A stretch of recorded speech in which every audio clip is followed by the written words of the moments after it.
శ్రీ గణేశాయ నమః, శ్రీ సరస్వత్యే నమః, శ్రీ గురుభ్యో నమః. ప్రస్తావన సద్గురు కృప కలుగుతున్నట్టు గుర్తు నామధారకునికి వలె గురుమహిమను గురించి తెలుసుకోవాలన్న జిజ్ఞాస అంతకంతకూ అధికమవడం ఇదే నిజమైన భక్తికి చిహ్నము. 3-4 అధ్యాయాలు ఈ విషయాన్నే వివరిస్తాయి. సృష్టి వికాసం కోసం అవతరించినవారు అత్రి మహర్షి. ఆ కార్యాన్ని నెరవేర్చడానికి తనను తాను దత్తం చేసుకున్న పరమేశ్వరుడే దత్తాత్రేయుడు. అందుకు దోహదకారి అయిన దూర్వాస శాపాన్ని కూడా స్వీకరించాడు. ఆయన త్రిమూర్త్యాత్మకుడైనందువలన గురుధ్యాన శ్లోకం ఆయనకు సంపూర్ణంగా వర్తిస్తుంది. సిద్ధపురుషులందరి రూపంలో మానవాళిని సదా అనుగ్రహించేది ఆయనే.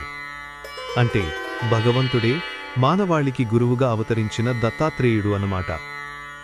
అందుకే దత్తావతారాలైన శ్రీపాద వల్లభుడు, నృసింహ సరస్వతి, మాణిక్య ప్రభువు, అక్కల్కోట స్వామి, సిరిడి సాయిబాబా వంటి సద్గురువులకు స్కాంద పురాణాంతర్గతమైన గురుగీతలోని గురుస్తుతి శ్లోకాలు యథాతథంగా సరిపోతాయి.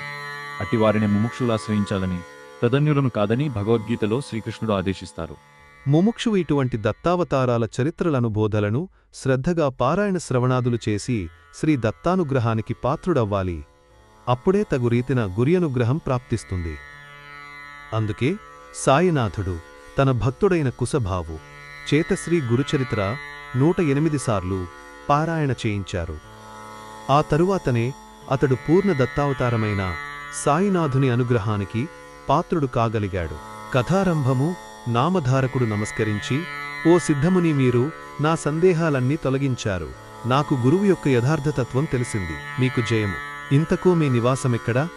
మీకు భోజనమెలా లభిస్తున్నది అని అడిగాడు. సిద్ధయోగి అతనిని కౌగిలించుకుని ఆశీర్వదించి నవ్వుతూ, నేను ఎప్పుడూ శ్రీగురుని చెంతనే ఉంటాను. శ్రీగురు స్మరణమే నాకు ఆహారం, వారి మహిమయే నాకు అమృతతుల్యమైన పానీయము. ఈ శ్రీగురు చరిత్ర గ్రంథము శ్రవణము చేస్తుంటే భుక్తిముక్తి శీఘ్రంగా లభిస్తాయి. పరిశుద్ధులై దీనిని 7 రోజులలో పారాయణ లేక శ్రవణము చేసిన వారి పాపాలు నశించి సంతానము, ధనధాన్యాలు, దీర్ఘాయువు, జ్ఞానము ఎవరు కోరినది వారికి లభిస్తుంది, నిష్కాములకు ముక్తినిస్తుంది అని చెప్పి తమ వద్దనున్న గ్రంథం చూపారు. నామధారకుడు ఎంతో ఆసక్తితో ఆయన పాదాలకు నమస్కరించి, మీరీ గ్రంథం సంగతి చెబుతుంటే నాకు ఎంతో దూరం నడచి దప్పికగొన్నవాడికి సాక్షాత్తు అమృతమే పోసినట్లున్నది. ఇది వినడం వలన నా అజ్ఞానమింకా తొలగిపోగలదు. దీనిని శ్రవణం చేయాలనిపిస్తున్నది. నా సందేహాలు తొలగించి నాకింత మేలు చేస్తున్న మీరే నా గురుదేవులు నన్ననుగ్రహించండి అని వేడుకున్నాడు. సిద్ధముని సంతోషించి అభయమిచ్చి అతనిని చేయి పట్టుకుని వెనుక శ్రీగురుడు పావనం చేసిన అశ్వత్థ, రావి వృక్షం దగ్గరకు తీసుకుపోయాడు. నామధారకుణ్ణి దాని క్రింద తమ దగ్గరగా కూర్చోబెట్టుకుని ఇలా చెప్పారు. నాయనా, అజ్ఞానం వలన నీకు శ్రీగురుని దృఢమైన భక్తి కుదరలేదు. ఆయనను సందేహించడం వలననే నీకిన్ని కష్టాలు వచ్చాయి. సదాచార సంపన్నుడైన గురువును పూర్ణమైన భక్తితో విశ్వసించి సేవించగలవారికే వారి నిజతత్వం అర్థమవుతుంది. అట్టివారికి కష్టాలు తొలగి అభీష్టాలు నెరవేరుతాయి.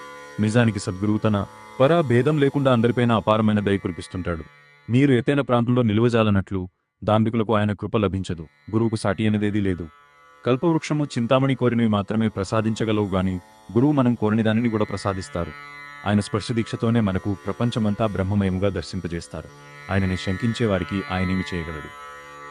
తను సంపూర్ణ విశ్వాసంతో సేవించేవారి వెంటనంటి కాపాడటమే ఆయన ధర్మం. కాని పామరులు కష్టమొచ్చినప్పుడు ఎవరో చెప్పగా ఆయనను సేవిస్తారు గాని శ్రద్ధ విశ్వాసాలతో సరియైన పద్ధతిలో సేవించరు. కనుకనే కొందరి అభీష్టాలు నెరవేరవు. అప్పుడు వారు తమకు గురువేమీ చేయలేదని ఆయనను నిందిస్తారు. నామధారకుడు ఆయనకు నమస్కరించి, స్వామి, నాకు శ్రీగురుని లీలలు వినిపించి కృతార్థుని చేయండి.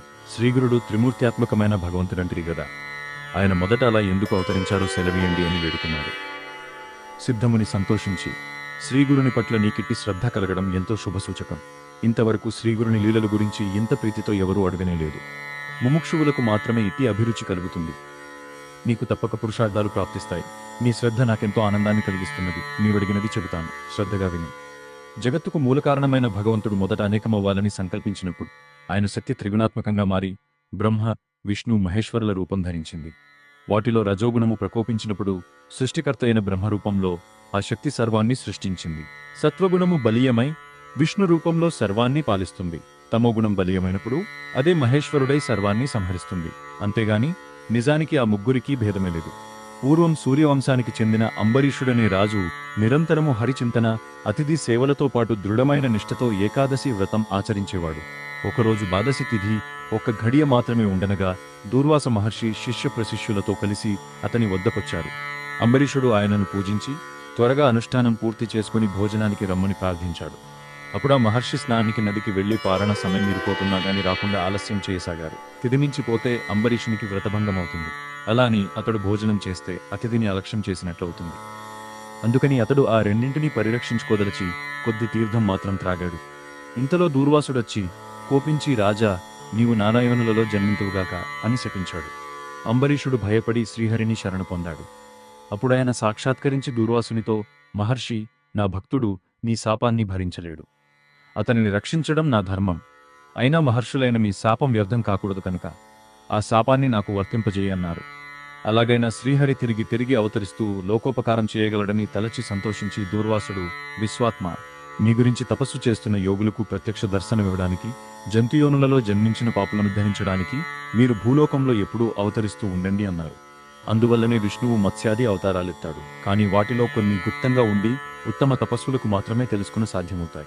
ఇట్టి అవతారాలలో ఒకటి దత్తాత్రేయుడు. ఈయన త్రి అనసూయలకు జన్మించాడు. శ్రీ దత్తాయ గురవే నమః. శ్రీ శ్రీపాద శ్రీవల్లభాయ నమః. శ్రీ నృసింహ సరస్వత్యాయ నమః.